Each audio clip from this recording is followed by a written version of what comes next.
Well, Wood County, it's 4 more years. That's right. President Barack Obama has been re-elected for a second term as President of the United States. But the race for the White House wasn't the only race won last night. We've got you covered on races that affected you the most. BG24 Politics is next. There's a large portion of campus who knows absolutely nothing. Make it understandable for us. From a source you trust. Hi, I'm Debbie Otterman. I'm Jonathan Kyleholtz. Get the facts. We've kept our heads above water. There are no jobs out there for college students. Let's make sure Americans once again lead the world in educating our kids. If you are interested in politics, there are resources. This is BG24 Politics. And good evening, everyone, and welcome to BG24 Politics. I'm Dominique Hicks. Last night was election night, and it was the end to a bitter, spirited race for the White House. And here at BG24 News, we followed the race live until about 10. We left you with a little toss-up, but at 11:12 p.m., NBC called the election with President Obama won the state of Ohio. Take a look. Got some critical calls. Yes, we do. Let's see here. Roll them. Ohio, President Barack Obama. Chuck, stay with me here. Yep, there it is. We're going to put it in here. I'm getting it back up. There that it is. Puts the him over. fireball. We have thousands of people here in Midtown Manhattan who realize the significance of what we have no just what announced. Ifs. Brian, there's no what ifs anymore. That's done. Remains President of the United States for a second term.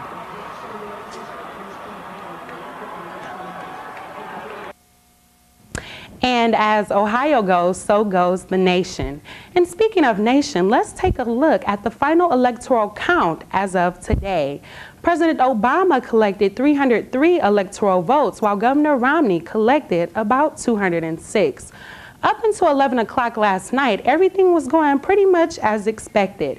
Romney secured traditional red states like the state of Kentucky, Indiana, and the state of Texas, while Obama secured traditional states like Illinois, Maryland, and the state of Maine. Obama was virtually re-elected when Ohio was declared blue about a half an hour later. And Obama gave his re-election speech early this morning at about 2 a.m. And whether I earned your vote or not, I have listened to you. I have learned from you. And you've made me a better president. And with your stories and your struggles, I return to the White House more determined and more inspired than ever about the work there is to do and the future that lies ahead.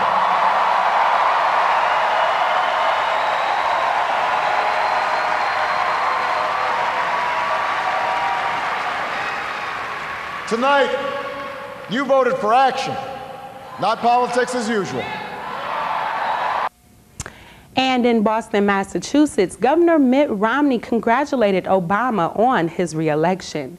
He thanked supporters and told them this election is over, but our principles endure. I don't believe that there's ever been an effort in our party that can compare with what you have done over these past years. Thank you so very much. Thanks for all the hours of work, for the calls, for the speeches and appearances, for the resources and for the prayers. You gave deeply from yourselves and performed magnificently. And you inspired us and you humbled us. You've been the very best we could have imagined. And another interesting race we followed last night was the Ohio State Senate race between Josh Mandel and Sherrod Brown. Reporter Madeline Fanning followed the race. Democratic Senate candidate Sherrod Brown is the senior United States Senator from Ohio. Before his election to the U.S. Senate, he was a member of the United States House of Representatives, the youngest person elected to that body. He received a Bachelor of Arts degree in Russian Studies from the Yale University and a Master's in Public Administration from the Ohio State University. Brown is an advocate of equal rights for the LGBT community. He also voted against prohibiting same-sex couples from adopting children in Washington, D.C., and voted in favor of the Don't Ask, Don't Tell Repeal Act of 2010. In March 2011, Brown came under scrutiny for a Senate floor speech in which he referenced Adolf Hitler and Joseph Stalin while criticizing Republican efforts to mitigate the power of public employee unions. Republican Senate candidate Joshua Mandel is the current Ohio State Treasurer. Mandel has held elective office in the Ohio House of Representatives and as a state treasurer since 2011. Mandel attended The Ohio State University, earning a bachelor's degree in communications. At Ohio State, he served 2 terms as the undergraduate student government president. After graduating in 2000, he earned a JD from the Case Western Reserve University School of Law and also served 8 years in the United States Marine Corps Reserve. Mandel's campaign was singled out by the independent fact-checking group PolitiFact for its casual relationship with the truth and its tendency to double down after inaccuracies were pointed out. And BG24 projected Sherrod Brown as the winner at about 9:30 last night. So let's take a look at today's numbers. With 99.7% reporting, Sherrod Brown won with about half of the state of Ohio. Opponent Josh Mandel lost with about 45%. And reporter Megan Gallagher followed the 5th district race for Congress between Angela Zinman and Bob Latta. Let's take a look.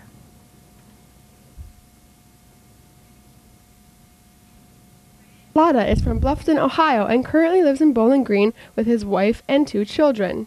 Latta's family has influenced him a lot in the political world, as his father, Del Latta, was the 5th Ohio District Representative from 1959 to 1989. After his father's retirement, Latta ran against Steve Brewer in a special election after the incumbent suddenly died in 2007, and Latta has been the representative ever since. In Wood County, Latta served as commissioner from 1997 to 2001 and was an attorney before taking office. He currently serves on the Committee for Energy and Commerce and proudly boasts that he's never missed a vote as state legislator. Opposing Democratic nominee Angela Zinman is from Toledo, Ohio, and lives in Holland with her husband and 2 children. Zinman is a Lutheran pastor of 8 years in Michigan, along with her husband. In 2011, Zinman was president of the Northwest region of the Ohio School Board, along with many other educational committees. In Wood County, Zinman is a writing instructor at BGSU full-time. Zinman claims that she has run for office because Wood County needs to be recognized. And Megan projected Latta to win about 9:15 last night. He won with about 57% of the vote. Angela Zinman lost with 39% of the vote. And we've got more results for you when we come back, so stay tuned to BG24 Politics. You know what, before we look at the results of Wood County's U.S. House race, let's get a little background on the candidates. Take a look. Democrat Kelly Wicks studied at both Bowling Green State University and Northern Arizona University, majoring in sociology. Later in 1989, he became the small business owner of Grounds for Thought, located right here in the city. He is also responsible for booking the venues of the Black Swamp Arts Festival since its establishment in 1993. Kelly has taken part in many projects to revamp downtown to create revenue and business. He is well-rooted in the community, participating in numerous organizations in the city of Bowling Green and Wood County. Republican candidate Tim Brown is a graduate of Bowling Green State University College of Business. After graduation, he served as the city's business manager for the Sanitary Engineering Office. There, he managed a budget of $10 million and 30 employees. He served Wood County for 8 years as district representative for the late U.S. Congressman Paul Gilmore and recently served 4 terms as Wood County Commissioner. He holds seats on several committees and is an avid member of many Wood County organizations. Nathan Eberly is our 3rd candidate, running on the Libertarian ballot.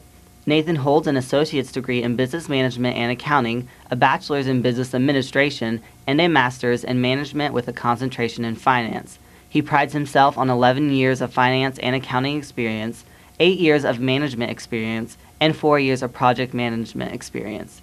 He wants to increase the district's business and overall income. And we had a bit of conflicting numbers coming in last night about this race, and we'll clear those up for you now. Commissioner Brown did indeed secure his spot in the U.S. House of Representatives. Brown led Wicks with about 51% of the vote. The Grounds for Thought owner lost with 43%. And reporter Tyler Savino followed the race for the 2nd Ohio Senate District. The race was between Republican Randy Gardner and Democrat Jeff Bretz. Gardner came out on top. He has served in the House of Representatives since 2008. And when we come back to BG24 Politics, Jonathan Cowholtz will speak with an economist about the future of the economy with 4 more years of President Obama. Stay tuned. Welcome back to BG24 Politics. I'm joined now with instructor Nadolski. He is going to talk now about President Obama winning 4 more years, and what does this mean for the economy? Are we going to see any big changes? Well, I think the biggest change between Governor Romney's proposals as well as President Obama's is regards to the fiscal cliff. And so there are these automatic spending cuts and tax increases set to take effect next year in 2013. And previously it's kind of held back a lot of business investments and the creation of jobs because there's a lot of uncertainty regarding whether or not we'll go over this fiscal cliff.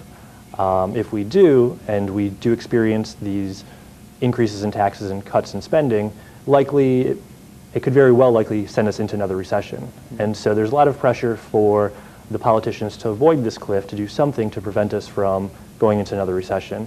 And I feel personally they likely will act. It will probably be at the last minute, but they will act to avoid the cliff. The main difference being that President Obama is much more likely to focus on increase in government spending rather than reductions in taxes. Okay. And he very well might do so. I would not be surprised if we saw another stimulus package being proposed by his administration. Okay. So do you think that President Obama is looking at the next 4 years differently than he looked at his first 4 years economically? Has he learned something? I believe so, yeah. That's a very good question. I think that his policies in the first 4 years were a bit more moderate than we perhaps will see going forward because he did have the prospect of having to get reelected hanging over his head. Right. And so I'd be much more likely to believe that he will be more aggressive in terms of his political agenda. He will be more aggressive with passing policy and not be as cooperative with the opposition party. Okay. And so you think that we're going to have another stimulus package or something along those lines? I don't think it would be out of the realm of possibility. Okay. I think that's certainly a possibility. Again, many economists feel that the initial stimulus, it worked, it just wasn't large enough. And so now that President Obama is in office again, it wouldn't surprise me if he tried to push through another one. Okay, all right, interesting. And so looking at Obama's past 4 years, where do you think that the national debt could end up? Are we going to see any changes with the national debt, or do you think it's going to keep going up and away? Well, the deficits have been declining, which tends to be a good sign with reference to the debt. The debt will automatically increase in times of recession because people are earning less income, so there's less income for the government to tax. Mm-hmm. And also, government spending automatically goes up as the government spends more on unemployment insurance and various programs. So with an improving economy, we'll certainly see an improvement in the debt situation. Now, how aggressive President Obama is will have a big impact on the future projection of the economy going forward. If he's very aggressive initially, it will likely stunt economic growth. It will likely increase unemployment. But if he's focused more on the long term, which hopefully he is, then we should hopefully see some policies that will reduce the debt burden over the next decade or 2 or 3. Okay. So one of the things that you've touched upon is the idea of inequality within the I guess the household income. How do you think that, talking about this graph here, how do you think that is the top 5% going to drop even further in their household income? Well, first of all, we see a lot of political polarization in the country right now, I believe, and I don't think that's going to be changing anytime soon. Both parties tend to be diverging from each other and getting further and further away from each other. And I think a large reason and a large explanation for this is the increase in inequality in the country.